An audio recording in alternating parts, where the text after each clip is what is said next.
Greetings. Today we continue our study in the book of 2 Peter, chapter number 2. We're looking at verses 10 and 11 in a message entitled Presumptuous, Self-Willed Ones. This would be the third installment in that particular message. In the first two sections, we looked at the correlation between the three concepts in the book of Jude and here in the book of 2 Peter 2 and verse 10. If you look very closely with me now, you'll notice that what is said here concerns our works, our will, and our words. Our works are referenced when it says, but chiefly, that is mostly or above all, the ones walking around after the flesh in the lust of their uncleanness or their defilement, despising of a government. Our will is referenced when it says they are being presumptuous, self-willed ones. And our words are referenced when it says they're not being afraid. That is, they're not trembling with fear to be speaking evil or blaspheming dignities. Now, as I understand the Bible to teach, our will leads to our words and then to our works.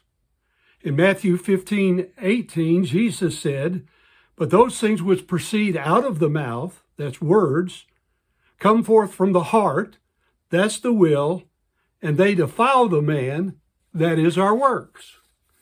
Verse 19, he continues to say, for out of the heart or out of the will proceed works, evil thoughts, murders, adulteries, fornications, theft, false witnesses, blasphemy.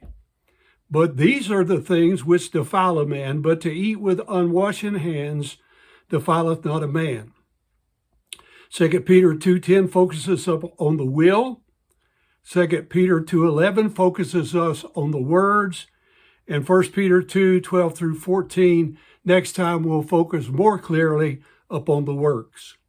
Again, in Titus chapter 1, verses 15 and 16, we find these three concepts presented concerning presumptuous, self-willed ones.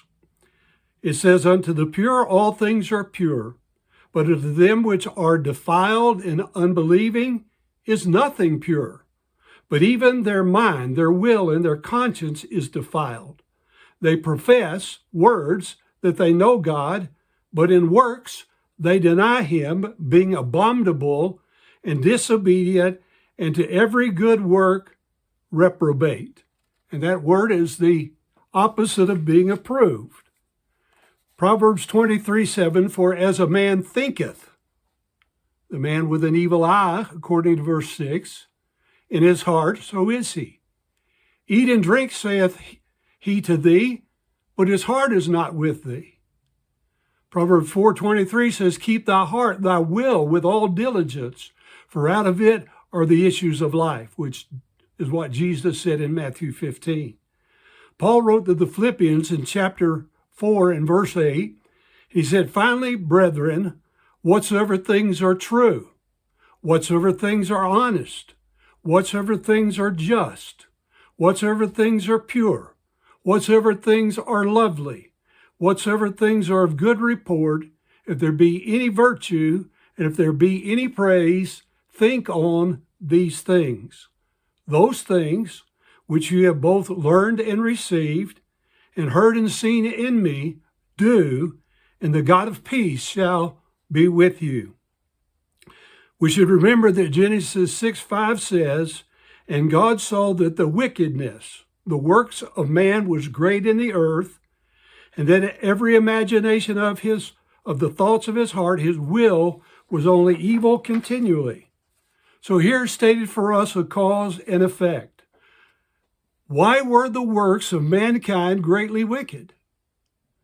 Because every imagination of his thoughts, his heart or his will, were continually set upon evil things. Genesis 8:21, God said to Noah, for the imaginations of man's heart is evil from his youth.